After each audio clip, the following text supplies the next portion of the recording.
Bem-vindos ao Fronteira de Impacto, o podcast da Coalizão pelo Impacto. Nessa temporada, a gente conversou sobre o perfil do empreendedor, por que e como empreender com impacto. A gente conversou sobre os atores que formam esse ecossistema. E agora a gente vai conversar um pouco sobre as oportunidades em negócios de impacto. Para o bem ou para o mal, as oportunidades em negócios de impacto estão cada vez maiores, seja na educação, seja na saúde, seja nas cidades, seja no meio ambiente, seja na segurança pública. A grande questão é como transformar problemas sociais e ambientais em negócios de uma forma que garanta sustentabilidade e renda para os empreendedores, mas também soluções para a sociedade. Bom, e para conversar sobre isso, sobre essas oportunidades, eu tenho aqui um grupo de pessoas que, se já passou por esse processo, pelo menos já acompanhou e sabe como identificar uma oportunidade de negócio de impacto. Então, eu queria agradecer a presença de vocês. Vou começar aqui com o Rafael Souza, que é do Instituto ECOI e que atua em Paranaguá. Queria agradecer também a presença da Érica Cota, que é do Centro de Empreendimentos e Informática da Universidade Federal do Rio Grande do Sul. E também a presença da Kellen Vieira, que atua no Jovem de Expressão em Ceilândia, no Distrito Federal. Primeiro, queria agradecer a presença de vocês aqui. Muito bem-vindos ao nosso podcast. Eu é que agradeço, muito obrigada. Bom, a primeira coisa que eu queria perguntar para vocês é justamente o que fez a ideia desse episódio surgir, né? Como que a gente consegue identificar um negócio de impacto quando a gente tem diante da gente um problema socioambiental? Como é que se dá essa transformação? Ela acontece primeiro olhando para o problema ou às vezes ela acontece olhando para o empreendedor social? Como é que é a experiência de vocês nesse assunto? Quer começar, Rafael? Pode ser. Esse é um tema de extremo interesse, assim, é muito interessante, inclusive isso fez parte de debates que a gente teve ontem nos exercícios que a gente fez, porque parece que existem caminhos para você identificar esse processo.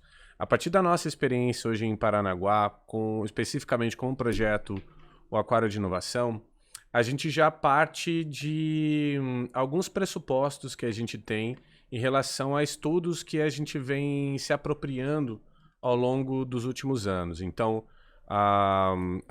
nossa região de abrangência, região de atuação é o litoral do estado do Paraná, mas especificamente Paranaguá. E ao longo dos últimos anos, algumas iniciativas buscaram entender quais são as oportunidades que existem na região lá que buscam essa maior integração homem-natureza, ser humano e natureza. Por quê? A cidade de Paranaguá ela faz parte de um conjunto de 7 municípios que hoje está inserido dentro dos maiores remanescentes de Mata Atlântica que existem no país, preservados, né? Que ainda existem muitas unidades de conservação que historicamente oportunizaram a preservação desse local. Em contrapartida, sobretudo na cidade de Paranaguá, a gente tem um processo de desenvolvimento muito induzido às questões portuárias, porque, afinal de contas, né, um dos maiores portos da América Latina e assim por diante. Então, lá a gente encontra uma questão muito específica, um contraste entre negócios de altíssimo impacto na região com uma oportunidade em vários segmentos de gerar fomento para novas economias. Bioeconomia, economia criativa, é uma região de altíssima riqueza cultural, né? Seja em relação às populações indígenas, em relação à população caiçara, tem um potencial de biodiversidade muito grande. Então, nesses segmentos, o que a gente tem feito atualmente? Buscar entender, primeiramente, qual que é o contexto da região em relação aos atores estratégicos que já existem. O que a gente percebe lá que o tema de negócio de impacto ele está iniciando ainda. Então, como que a gente tem identificado isso? A partir de desafios que a gente tem identificado para a região. E a partir desses desafios, articulando com o ecossistema local, a gente começa a identificar quais são negócios ou ideias, soluções que podem virar negócios. Então, nesse sentido, a gente tem pensado de duas formas. Uma, nós temos muitos empreendedores na região que já vêm trazendo soluções que podem oportunizar o fomento a novas economias. Né? O turismo, né? O ecoturismo, o turismo cultural, a produção agrícola de base sustentável, como, por exemplo, a agrofloresta. Então, em iniciativas que já trazem essas propostas, a gente já identifica um potencial. Né? Então, muitas vezes, o que a gente percebe, a gente tem visto isso nas falas desses atores estratégicos, que lá existem muitos negócios de impacto que ainda não se reconhecem como tal, porque ainda não tiveram a oportunidade de olhar e entender a importância daquilo que fazem. Então, é uma família de agricultores que trabalha com uma proposta mais sustentável ou começa a ser introduzido nessa temática e você ressignifica a própria atividade. Eu sou uma família de pequenos agricultores, mas eu também sou um protetor, uma protetora, uma guardiã desse território. Então, o que a gente tem percebido é muito isso, né? Um processo de ressignificação. Então, a gente identifica nas soluções que a gente já vem presenciando, acontecendo ao longo dos últimos anos e que já vem se fortalecendo, mas também no território lá especificamente falando, a importância da gente, com pessoas que têm um perfil empreendedor já, porque né, uma coisa é você olhar para pessoas que estão trazendo ideias muito inovadoras, outra pessoas que têm um perfil empreendedor nato, e você levar para essas pessoas ou para grupos que fomentam o empreendedorismo, o micro e pequeno empreendedorismo, por exemplo, a importância de você falar do impacto socioambiental e dos negócios de impacto. Então a gente está indo nesses dois segmentos. Pessoas que têm já propostas de impacto socioambiental positivas e falar sobre negócios, e pessoas que já pensam numa perspectiva empreendedora e falar sobre a importância do impacto socioambiental. E ali a gente começar a colocar as pessoas todas no mesmo lugar, criar uma visão compartilhada, porque a gente entende que isso vai ser muito importante até para amadurecer o ecossistema de negócios. Ótimo. E no caso da universidade, da academia, Érica, como é que funciona? É bem isso, eu estava pensando enquanto o Rafael falava, mais pela minha experiência como professora até do que eu trabalho na incubadora, porque na universidade você tem a missão de, né, de educar, obviamente, de sensibilizar esses jovens que estão lá, que nem sempre vivem os problemas, né, sociais e mentais que a gente fala. Então, ali, na minha experiência ali, a gente tenta muito provocar trazendo os problemas. Então, esse jovem, ele vem com um ideal de transformação, ele é um jovem que quer transformar o mundo, né? Tá nessa idade, enfim, e mais ainda essa geração. Então, ele parte muito dos problemas que ele enxerga, e a gente entende, então, que a oportunidade surge dali. E o que a universidade consegue fazer nas nossas disciplinas de empreendedorismo e trazendo temática de impacto é que ele pode fazer essa transformação e ainda assim ser uma opção de carreira, de atuação profissional, né? Então, no nosso caso, surge mais nesse olhar assim, dados os problemas, como é que eu transformo a pessoa e ela depois vai se ver como empreendedora. Eu tive até um caso de um aluno recém, e ele saiu da disciplina assim, olha, eu entrei nessa disciplina porque a minha disciplina é obrigatória, e eu estava fazendo porque era obrigatória. E ele conseguiu, ele com a colega, conseguiram modelar um negócio para pequenas empreendedoras doceiras. E ficou muito legal, eles tiveram uma ideia muito legal e ele saiu de lá com a ideia de realmente levar o negócio adiante. Não é sempre que acontece, mas então ali foi um caso de transformação da pessoa, né? Que entendeu que poderia sim fazer a diferença e ainda assim sobreviver daquilo. Que ótimo. E no caso de Brasília, Kellen, como é que vocês encaram essa questão da oportunidade, de identificar essa oportunidade? Então, o Jovem de Expressão ele fica localizado na Ceilândia, como você falou no começo, que é uma das maiores periferias do Distrito Federal. E a gente lá vive a questão da segregação, né? Ceilândia significa Centro de Erradicação de Invasões. Então, quando foi construído, né, Brasília lá, o plano piloto, o sonho de JK, levaram pessoas para construir. Essas pessoas, elas queriam ter direito àquela cidade que elas ajudaram a construir. E aí começaram o processo de invasão, que acontece em muitas cidades, né? Porém, como que a gente vai ter isso na cidade modelo, capital do país, né? E aí foi criado, assim, o plano, né, que é a Ceilândia, esse centro de erradicação de invasões. É a maior cidade dentro do Distrito Federal, tem cerca de 500 mil habitantes, né, chega a ser até maior mesmo do que o centro, o plano piloto. E a gente também vive uma segregação muito silenciosa através dos transportes públicos, que não operam fora do horário comercial. Então, são várias sutilezas não tão sutis que faz com que o nosso território viva uma espécie de segregação mesmo, né? E aí, a partir disso, né, com a segregação vem outras problemáticas, né? A gente precisa, então, fazer com que esse território cresça a partir do que a gente já tem ali, né? Então, é aí que a gente vê as oportunidades, através da necessidade mesmo.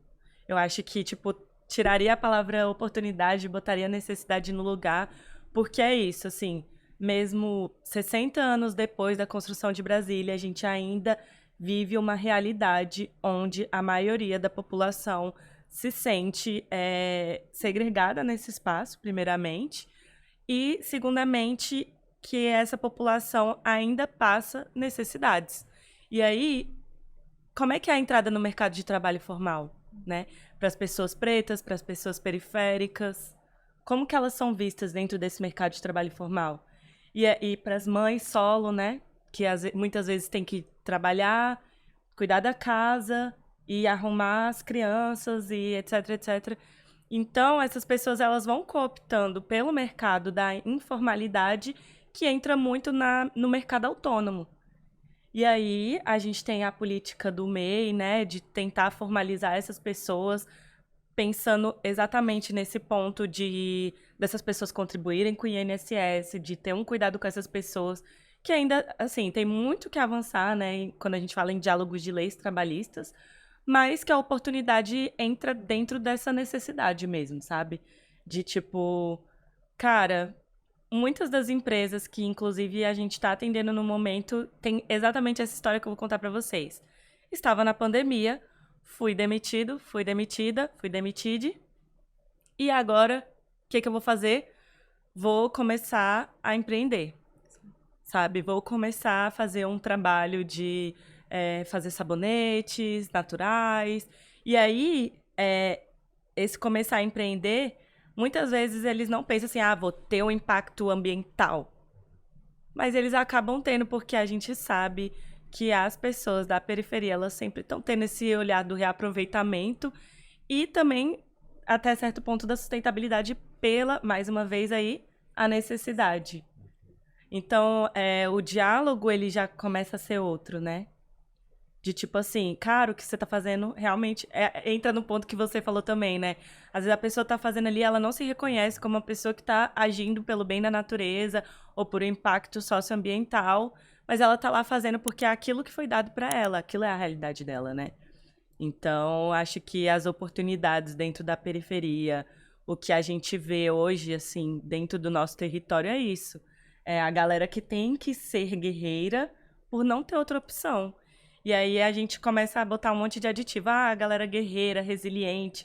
Hoje a gente ouviu isso, né? Cara, não quero ser resiliente, eu quero o luxo, eu quero paz. Então eu acho que é muito nesse lugar, assim, de a gente se empoderar também desse lugar, né? Já que estamos aqui, vamos fazer isso de uma maneira mais saudável, de uma maneira mais, digamos assim, eficiente, né? E aí eu acho que entra o trabalho do Jovem de Expressão, estando lá como um ponto de acolhimento para a juventude. E eu acho que o maior capital social que a gente faz com a juventude é dar o poder de escolha. Parece pouca coisa, né? Mas não é. Às vezes a pessoa ela não sabe que ela pode escolher uma profissão. A mãe dela foi doméstica, a avó dela foi doméstica, ela vai ser doméstica. Então a gente dá esse poder de escolha através de várias vertentes. E para quem não consegue ou não quer entrar no mercado de trabalho formal, a gente também dá a opção de você ir para o empreendedorismo. Entendi. Me permite complementar esse ponto que você trouxe agora, afinal é muito importante, assim, que antes de atuar especificamente pelo Aquário da Inovação, eu, Rafael, atuei como educador de jovens aprendizes, E ao longo dos anos, esse era sempre um ponto, especificamente, sobretudo quando eu fui trabalhar como educador em Paranaguá, que é a falta completa de perspectiva sobre novas oportunidades. Então, o jovem de hoje que está ali em Paranaguá, ele tá super incluído digitalmente, ele tem todo um imaginário de futuros que ele pode seguir, tem até um paradoxo da escolha envolvido, porque ele vê tantos cenários futuros e fica já difícil decidir por esse ponto. Só que ele também ele enfrenta um cenário de limitações, né? Que as oportunidades que vão surgir para ele ali, até dentro da aprendizagem, são sobretudo de atividades que vão estar ligadas direto ou indiretamente ao porto. Cara, a gente precisa construir novas perspectivas, né? E parte dessas novas perspectivas é mostrar e valorizar as atividades que já existem na região. Por isso que a gente fala essa questão de falar que é negócio de impacto. As pessoas já estão fazendo negócio de impacto lá por necessidade, né? Eu já estou reaproveitando, digamos, uma produção agrícola, já reaproveito os meus resíduos, porque naturalmente eu sei que eu não posso descartar isso, porque isso é um ativo, um recurso importante para eu manter minha própria produção, que parte da lógica da permacultura, que parte da lógica da agrofloresta. Então a gente percebe até muitas vezes que a gente vai para esses lugares muito para aprender e falar, cara, eu vim aqui trazer negócio de impacto, mas na real eu estou aprendendo que na verdade de maneira endógena essas coisas já estão acontecendo. Mas é importante às vezes a gente dar nomes para as coisas, porque o que a gente percebe lá em Paranaguá, por exemplo, tá entre 90 e 100 quilômetros de Curitiba, que é a capital. E o que a gente começa a perceber? Uma evasão, né? Todo jovem que tem uma perspectiva de sair de Paranaguá vai sair. Por quê? Porque não tem. Eu quero trabalhar com audiovisual. Tem oportunidade? Quero trabalhar com outras atividades, com design, por exemplo. Né? Então, vai encontrar essas oportunidades na capital. Né?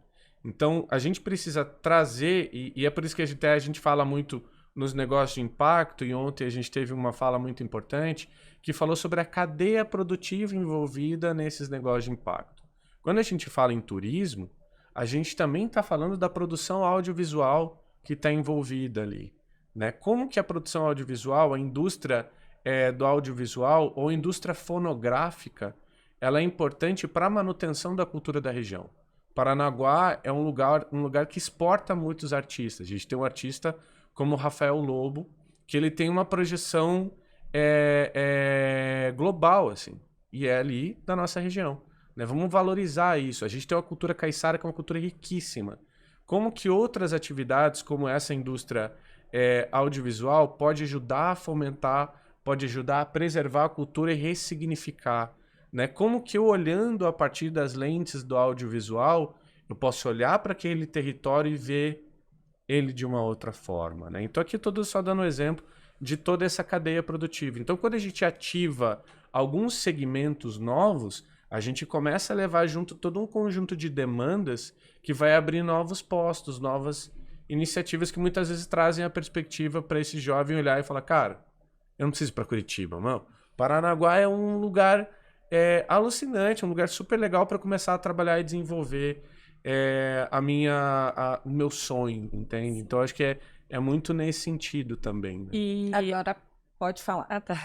E também trazendo um gancho um pouco do que o Rafael falou, e eu até falei ontem, né, sobre esse mercado da inovação, né? Tipo, inovação.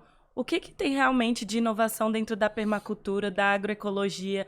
Aí, no caso, quando eu falei disso, foi a questão de, tipo, eu trabalho com uma empreendedora que ela faz tranças. Isso não é nenhuma inovação. Talvez novas técnicas, isso vai chegando. Mas muita coisa do que a gente fala, assim, é de impacto, é inovação, já tinha a nossa ancestralidade ali fazendo aquilo e fazendo aquilo pelo bem do planeta, né? E fazendo aquilo a comunidade. Porque é isso, antigamente as pessoas, os povos indígenas, né, de todos os continentes, eles viviam nessa lógica de cooperação mútua, né? E aí agora hoje a gente teve uma fala que foi muito importante, que falou isso. O caminho que a gente está percorrendo não é para encontrar uma brecha dentro do sistema econômico atual, é para mudar ele inteiramente. é para que a lógica do sistema econômico que a gente tem atualmente, ele consiga se superar para que a gente consiga viver num mundo mais sustentável, não só ecologicamente, mas socialmente. A nossa saúde mental não estar bem é um resultado de tudo isso.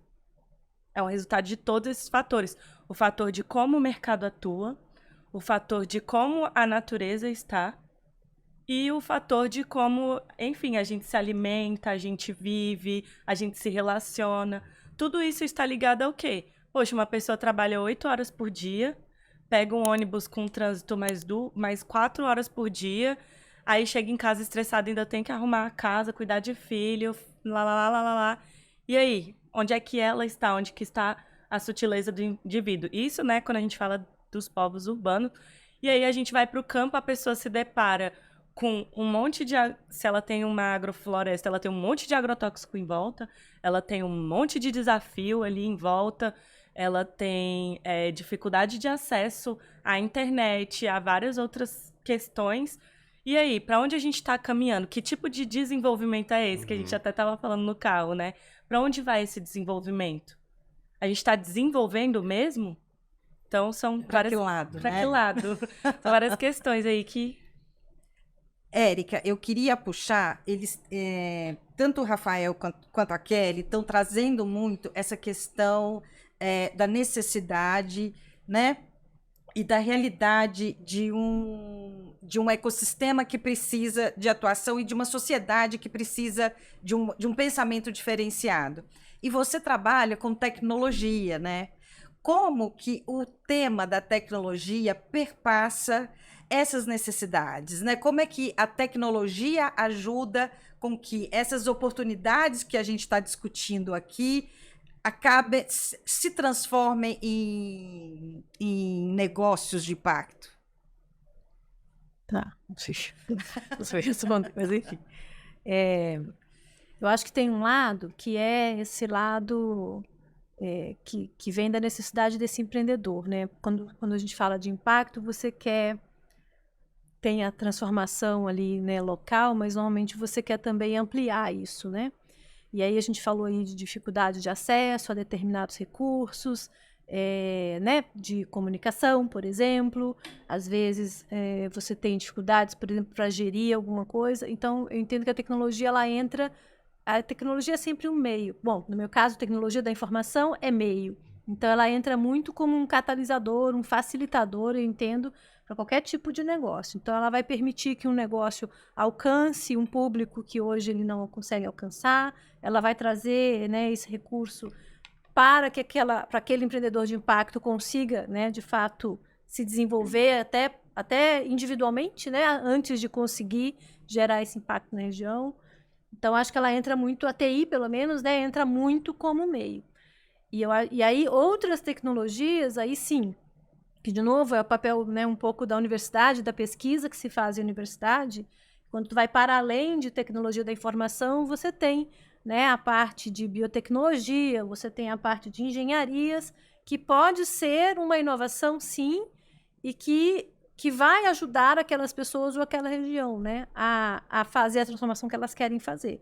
Então, a gente fala de purificação de água e uma série de coisas que são, né, tecnologias também. Então, elas podem ser tanto meio para levantar uma ideia que está começando naquele território, mas elas podem ser também uma solução, né, para o problema que está ali e potencializar. E você vê, inclusive, a junção dessas duas coisas? Talvez... eu ouvi a Kelly falando sobre a questão da ancestralidade, né? Que muitas vezes as pessoas falam assim, mas isso é inovação, né? Como que a ancestralidade pode ser inovação? Será que essa junção com a tecnologia pode ajudar aí a gente, pelo menos, resgatar algumas tradições para transformá-las e, de repente, virar um grande negócio? E aí eu queria ouvir a sua opinião e depois a da Kelly para fazer uma... E depois do Rafael. Eu acho que sim, eu não sei exatamente, né, assim, o mecanismo exato, mas eu acho que com certeza tem uma questão de recuperação. Hoje tem, né, muita gente que tem novos métodos até de, né, de fazer a parte, vamos dizer, vou chamar aqui de arqueologia, enfim, de descobrir coisas que não estão documentadas explicitamente. Então, acredito que sim, tem bastante potencial de fazer esse resgate e de disseminar, né? Então, na época da pandemia, que tinha lá os museus com visita, né, virtual, então daqui a pouco você falou ali do audiovisual, daqui a pouco é uma forma de você extrapolar. Eu não preciso ir lá, mas eu posso, enfim, pagar e fazer uma visita virtual e fazer alguma coisa. Não sei, estou aqui elaborando, né? Então, acho que com certeza tem esse espaço também. O que você acha, Kellen? Como é que a tecnologia pode ajudar vocês, jovens da Ceilândia? Então, eu acredito muito que o futuro é ancestral, né? E existem tecnologias ancestrais. Então, tipo, a gente vê muita tecnologia como algo high-tech, como, tipo, computação e lá. E não. Às vezes, a própria permacultura mesmo, a própria agrofloresta são tecnologias ancestrais que as pessoas tinham de... Caraca, se eu botar aqui essa plantinha junto com essa plantinha, elas vão se beneficiar e as duas plantinhas vão ficar melhor.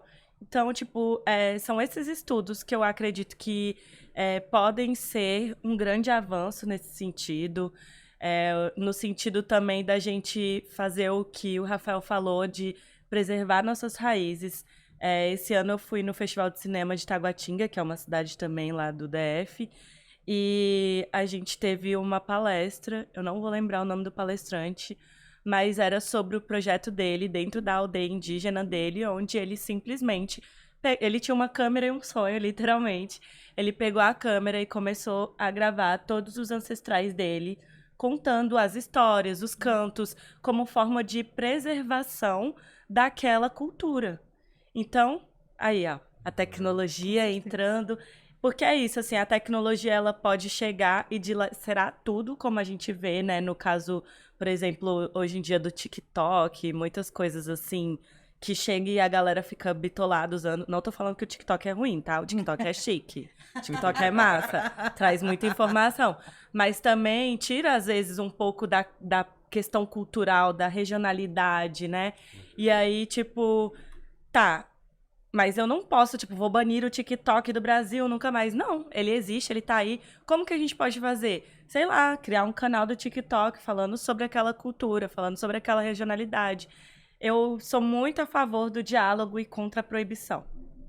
A gente proíbe, a gente abre margem para ilegalidade. Quando a gente regula, entende e implementa aquilo, a gente abre portas para que a tecnologia esteja aliada à nossa ancestralidade e ao nosso futuro. Acho que é isso. Rafael, você quer comentar? Nossa, acho que quando a gente vai para essa questão das tecnologias, tem um debate muito interessante que a gente pode levar essa conversa para alguns caminhos diferentes, assim. Pensando no ramo das tecnologias digitais, sobretudo as mídias sociais, eu acho que a gente pode ver como fenômeno, as mídias sociais meio que reproduzem fenômenos que a gente já identifica socialmente. Só que ela traz também, por consequência, novas dinâmicas sociais. Até estava comentando agora há pouco que um autor que vai se debruçar um pouco sobre isso é o Byung-Chul Han, um filósofo sul-coreano, que ele escreveu um livro chamado Infocracia. E como que a era da informação nas mídias digitais, ele influencia o próprio processo do campo discursivo que ajuda na manutenção da democracia. E nesse sentido, eu acho que a gente pode ver algumas vertentes de influência, sobretudo das mídias sociais nisso. Eu acho que um primeiro ponto em relação à problemática, problematizando o contexto, sobretudo quando a gente vai falar com a população, prioritariamente os mais jovens, mas a gente pode dizer que hoje, na modernidade líquida, com essas novas tecnologias, todo mundo começa a ter todas essas mesmas influências. A gente vê talvez um aumento exponencial do fenômeno que a gente vê de mimetismo cultural, né? Que nada mais do que um processo de colonização histórica que a gente já vê há séculos acontecendo. Eu trazer talvez a visão do eurocentrismo para cá e como a gente vem mimetizando essas culturas ao longo do tempo. Então, acho que um desafio enfrentado é como que essas mídias digitais levam a um processo de manutenção no mimetismo cultural. dos imaginários mesmo, sobre a população mais jovem ou em outras faixas etárias. Em contrapartida, entendendo isso como uma ferramenta e como meio, são mídias que estão permitindo a ascensão de algumas pautas extremamente importantes, né? Hoje você vê, por exemplo, grandes influenciadores indígenas que estão conseguindo avançar pautas, estão conseguindo, por exemplo, resistir em relação ao debate hoje acerca do marco temporal, por exemplo. Por quê? Porque se você consegue, porque aprenderam a usar essas mídias para fazer um trabalho de advocacy, por exemplo, né? E de desconstrução de mitos acerca das suas próprias culturas. Então, acho que nesse sentido, e ainda vai no sentido da necessidade, também eu acho que é muito uma resposta imediata aos desafios que estão sendo enfrentados. E a gente pode olhar para essa conversa, tirando o aspecto de tecnologia digital, mas olhando a tecnologia enquanto estudo das técnicas, né? E daí a gente cai nesse ponto da ancestralidade. E aqui tem uma ciência que vai estudar isso um pouco, que é o ecodesign, né? O design ecológico é um design que busca, com o próprio processo de inovação, entender as soluções que existem, entender a ancestralidade e, é claro, e aqui tem um componente ético, trazer isso com muito respeito, honrando essas raízes e não simplesmente descobrindo que existiam soluções, ressignificando elas e tratando elas como novas. Acho que a ética nesse processo também é muito importante. E quando a gente analisa isso, como que o contexto pode e o processo de desenvolvimento, e aí a gente traz no ecodesign, design thinking, o biomimetismo, design para inovação social, enfim, você conseguir construir novas formas de pensamento para gerar essas novas soluções. Então é legal a gente olhar a tecnologia enquanto estudo dessas técnicas também, né? E nesse sentido eu acho que a tecnologia ela é fundamental, né? Seja para a gente criar inovações em termos de produtos ou em termos de processos, né? Que vão envolver a dinâmica social. E aqui a gente vai ter vários exemplos super interessantes. Muito bom. Érica, queria que você comentasse justamente, depois de ouvi-los, como que a academia hoje, né, absorve essas discussões que eles estão trazendo, né? A questão da ancestralidade, como que a academia tem trabalhado essas questões, inclusive para ajudar que isso tudo se transforme em um ecossistema de apoio para as pessoas que estão tentando construir essas mudanças, inclusive através dos negócios de impacto. Queria que você comentasse. Eu acho que é importante, assim, né? Eu venho isso de um curso que é um curso muito técnico, né? E em cursos técnicos, essa discussão, ela não aparece normalmente. Pelo menos na minha história, ela só apareceu agora porque eu quis me envolver com isso aí. Então, eu acho que a gente tem um gap ali dentro da universidade, por exemplo, de fazer essa conexão, né? Isso é estudado, eu tenho certeza, dentro dos cursos onde esse assunto já é ciências políticas, ciências sociais, né, saúde coletiva, mas isso não chega tanto na parte, né, vamos dizer, típica do empreendedorismo, tá?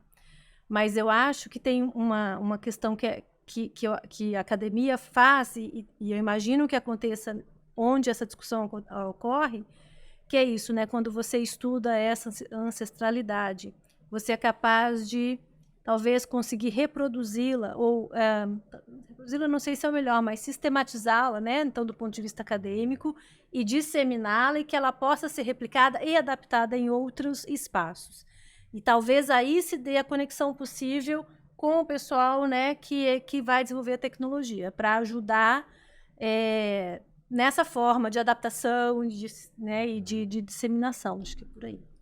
Ótimo. E eu queria agora dar um passo para frente, para a gente falar um pouco sobre um outro momento que os negócios de impacto vivem, justamente depois que surgem todas essas necessidades, todo esse cenário que vocês pintaram tão bem, que é justamente aquele momento em que você tem que sistematizar o seu negócio. Então, como transformar, né, uma oportunidade, uma necessidade, uma ancestralidade, uma tecnologia e fazer uma metodologia para que ela funcione. quais são os desafios que vocês enfrentam, tanto nas organizações como nos territórios onde vocês estão, nesse processo desta metodologia, né, de tentar colocar todo esse ideal, toda essa necessidade numa caixinha, né, ou num modelo para que ele funcione e que ele, por exemplo, seja mais atrativo para os investidores, né? Como é que é encarar esse desafio? Eu queria começar fazendo uma errata aqui, que não é Rafael Lobo, é Fernando Lobo. Fernando, se for assistir, sabe que eu fiz essa errata e, por favor, sigam ele nas mídias sociais que vale muito a pena. Eu fiquei pensando aqui, viajei. Eu falei Rafael, Fernando Lobo, tá? Bom, das nossas experiências, a gente percebe que não existe uma receita, né, para isso. Justamente porque a gente está lidando com uma multiplicidade de perfis quando a gente vai trabalhar na organização, né? Então, também quando a gente vai pensar o fato de ser um negócio de impacto, há novos elementos que a gente precisa trazer que vão depender muito do contexto local, né? Então, tem um aspecto que a gente está falando, a gente vai trabalhar dentro de uma periferia, né? Como, por exemplo, a gente vai conhecer agora a banca ali na periferia de São Paulo. Ali você vai ter algumas formas de trabalhar, de significar e uma linguagem e uma metodologia própria para que as pessoas consigam absorver, consigam entender e consigam aplicar determinados métodos, né? E outro sei lá, vamos trabalhar numa realidade rural da região de Alexandra, em Paranaguá. Vai ser uma outra realidade, vai ser uma outra linguagem. O que a gente consegue presumir enquanto pontos comuns? Que você vai precisar trabalhar, eu acho que, primeiramente, o processo de você... do processo de significação desse aprendizado. Isso é muito importante. A gente veio de uma conversa onde o Paulo Freire ele fez parte em vários momentos dessa conversa. Então, é até muito interessante. Está trazendo Paulo Freire aqui para uma conversa sobre negócios. E no momento que a gente gera essa junção, é muito interessante a gente entender como a gente precisa, a cada lugar, a cada comunidade que a gente vai fazer uma intervenção, rever o processo e trabalhar-se de acordo com os significados que são gerados naquele espaço. Então, eu acho que vai muito de você entender também em que fase que está aquele negócio, claro, né? Ele está numa fase de ideação, ele está numa fase de validação, de aceleração, enfim. Quais são as metodologias que você vai utilizar? E isso vai depender muito do perfil do público que você está atendendo. Então, você vai trabalhar com públicos em que você vai ter que trabalhar o básico. Então, aqui eu vou trazer um outro exemplo, um pouco fora desse ponto que a gente está conversando aqui. Uma das minhas outras atividades é trabalhar na área de resíduos. Então, com isso, eu tenho a oportunidade de conversar com muitas associações e cooperativas que trabalham na gestão. E eu trabalho gerindo um sistema, que é o CINIR, que é o Inventário de Resíduos Sólidos, que foi criado a partir da Política Nacional de Resíduos Sólidos. E quando a gente chega ali, existe todo processos e procedimentos que a associação ela tem que exercer em meio digital para que ela consiga atender prerrogativas básicas da lei. Mas como que essa organização vai poder gerar um negócio para atender determinados públicos, sendo que parte do seu público não tem inclusão digital, não sabe lidar com Excel, por exemplo? Né? Como é que eu vou entrar na internet? Como é que eu vou entrar no sistema CINIR e eu vou emitir um bendito de um certificado de destinação final? Isso, às vezes, para quem já está bem habituado com o meio digital, não, beleza, eu vou ler o manual aqui, vou entender, vou ver um vídeo no YouTube, beleza. Para outras pessoas, isso é um desafio num nível imenso mesmo. Imenso, né? Então, muitas vezes a gente vai perceber que para aquele negócio ele se torna minimamente viável, você vai ter que trabalhar conceitos básicos, né? Como inclusão digital, como informática básica, muitas vezes. Então, por isso que não existe uma receita. Você entrando em contato com aquele contexto e, às vezes, você rodando o negócio, que você vai perceber algumas demandas surgindo. Eu vou trabalhar gestão, eu vou trabalhar conceito das 4 disciplinas, das organizações que aprendem, vou falar sobre Peter Senge, eu vou falar sobre jornada comercial, eu vou falar sobre gestão, PDCA, 5W2H, como que eu vou trazer o Canvas para modelar junto com uma modelagem de 5C. Só que às vezes você vai levar isso para o público e eles falam, cara, calma. Né? Socorro! Socorro! Simplifica isso, né? Então, aí que Freire entra, né? Então, eu trago isso no sentido de que para nós, enquanto instituto, é todo um processo de descoberta que a gente está tendo agora, né? Como que a gente vai aprender a ensinar isso para públicos que têm uma outra experiência de mundo, estão em faixas etárias diferentes. Se é um público que às vezes jovem, que às vezes está mais inserido digitalmente, é tranquilo, ou você vai trabalhar com uma família de agricultores, onde é uma relação matriarcal ou patriarcal, onde quem vai dominar aquele processo, uma pessoa que já tem seus 60 anos, por exemplo. Né? E junto com isso vai ter que trazer uma série de outros conteúdos também. Né? Enfim, Sim. eu poderia listar várias coisas em relação a temáticas. Assim. Kellen, como é que você encara isso e como é que você vê isso acontecendo no Jovem de Expressão? Então, a gente já vem fazendo esse trabalho, né, com empreendedorismo criativo há alguns anos, e a gente, inclusive, mudou a nossa roupagem, entendendo muito desse lugar do que a gente está precisando agora no nosso território. A gente tem uma grande vantagem de já estar nesse espaço há 15 anos enquanto instituição.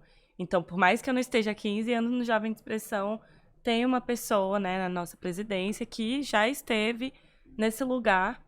E aí a gente, assim, tem essa vantagem, mas às vezes essa vantagem nem é tanto assim. Porque, assim, a gente sabe qual é a realidade, a gente sabe a realidade das pessoas, mas quando você entra na vida delas, que a realidade realmente está lá na sua porta, você fica, tá, e agora, né? E aí a gente também falou esses dias do encontro que eu achei muito interessante.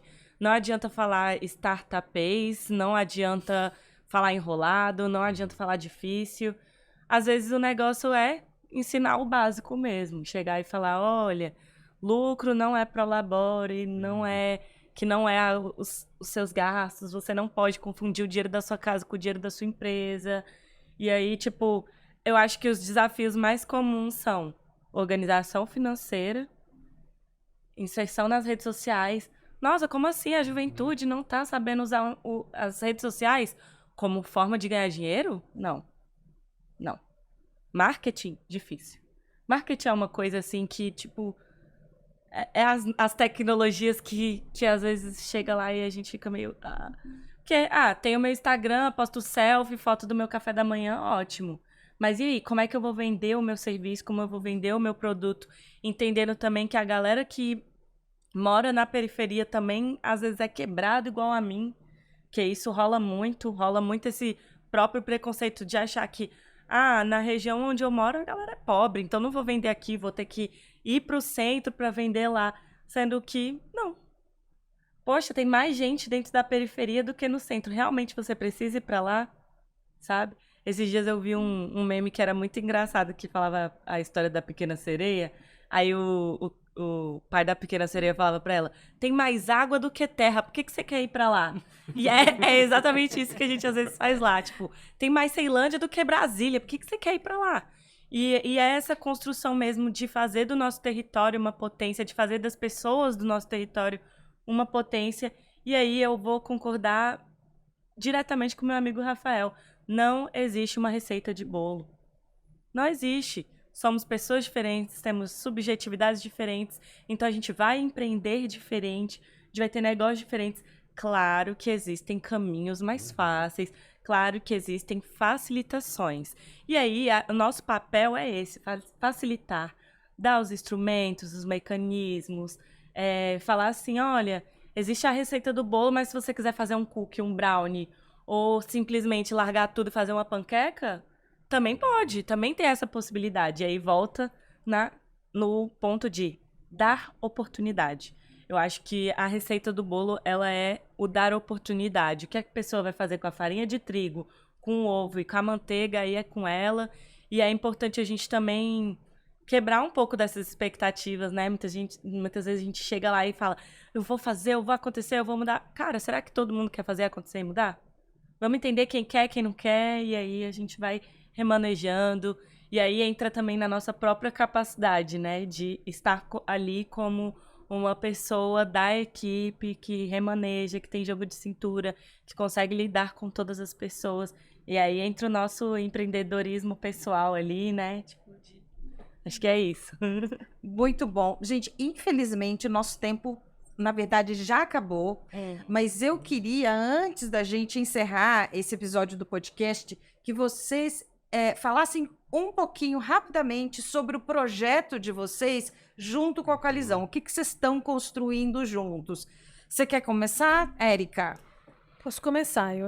O nosso projeto tenta, como incubadora, né, construir um apoio para esse empreendedor, como incubadora e universidade, né, desde a etapa de sensibilização até todo o caminho que ele tem que fazer de ideação, validação, até começar a se estruturar no mercado. Então, a gente tenta, com os mecanismos da universidade e com os parceiros, apoiar em todos esses processos, assim, de maneira hiper resumida. A gente tem um foco muito... a nossa hipótese, né, inicial do nosso projeto era os estudantes que ingressam pelo sistema de cotas e conectar esse estudante com empreendedores que já estivessem, né, atuando, para que ele enxergue, né, essa possibilidade, que ele possa levar as tecnologias, enfim, que ele desenvolve ou aprende na universidade também para apoiar esses negócios. E a gente está tentando ver se essa hipótese vai ser validada ou não. Que ótimo. Rafael? Então, o Aquário de Inovação, ele é um projeto que ele vem bem no sentido do entendimento do início desse ecossistema de impacto que a gente está gerando em Paranaguá. Então, ele é um projeto de inovação aberta, né? O proponente é o Impact Hub, nós como Instituto Ecoi somos os parceiros locais, e o Julian, né, que hoje é o coordenador do projeto pelo Impact Hub, ele sempre traz uma coisa que é muito importante. A gente precisa pensar em empreendedorismo não pela oferta, mas pela demanda. Né? Porque senão a gente vai criar uma série de novos empreendimentos que vão ofertar serviços, mas sem ter um entendimento de se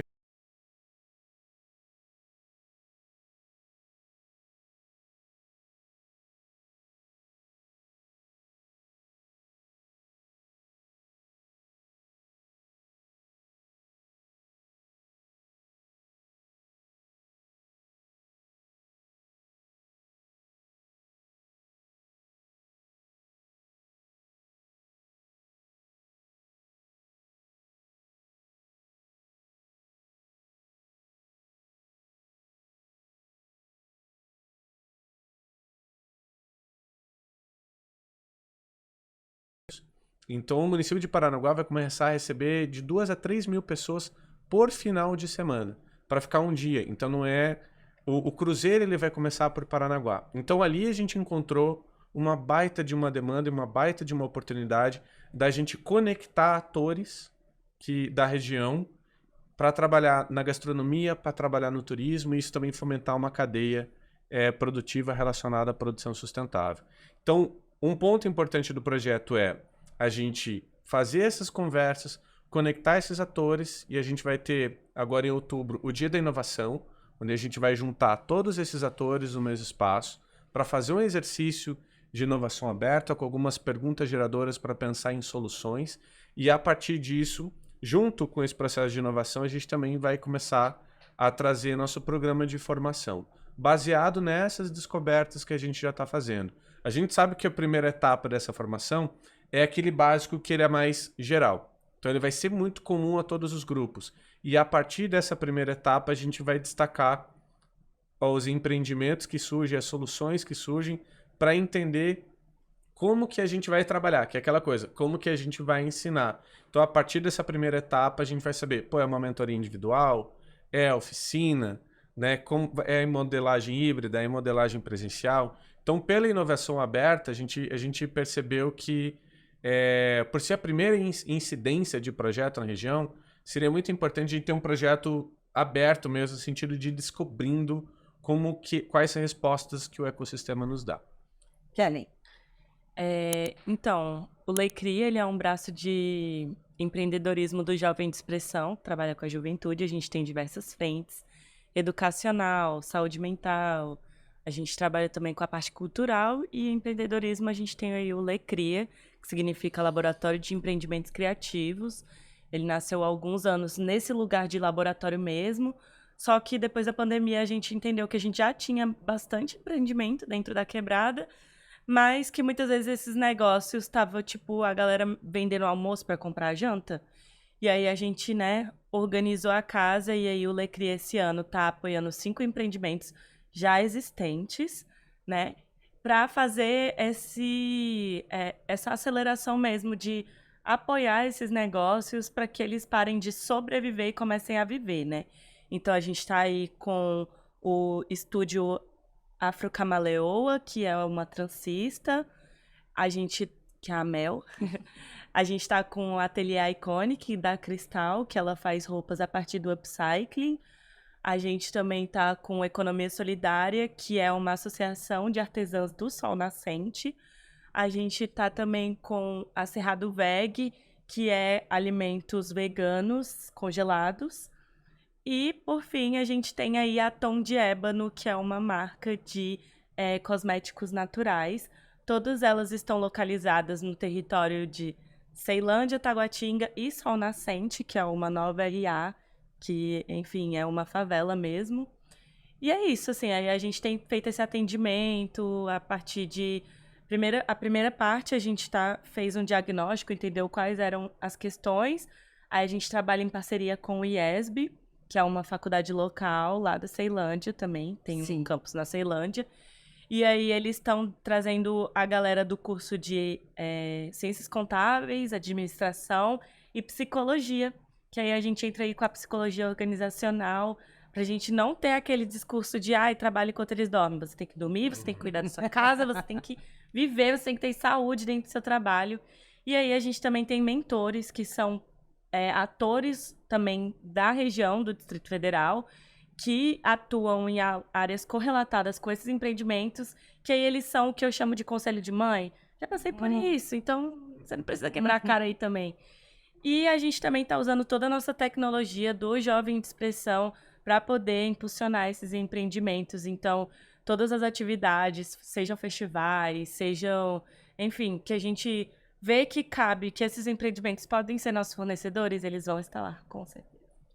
Muito obrigada a vocês por essa conversa tão profunda e tão rica, né? Tão potente. Queria agradecer também quem viu e quem ouviu esse episódio do podcast Fronteiras de Impacto. E se você quer conhecer mais sobre negócios de impacto, siga a Coalizão pelo Impacto nas redes sociais. Um abraço!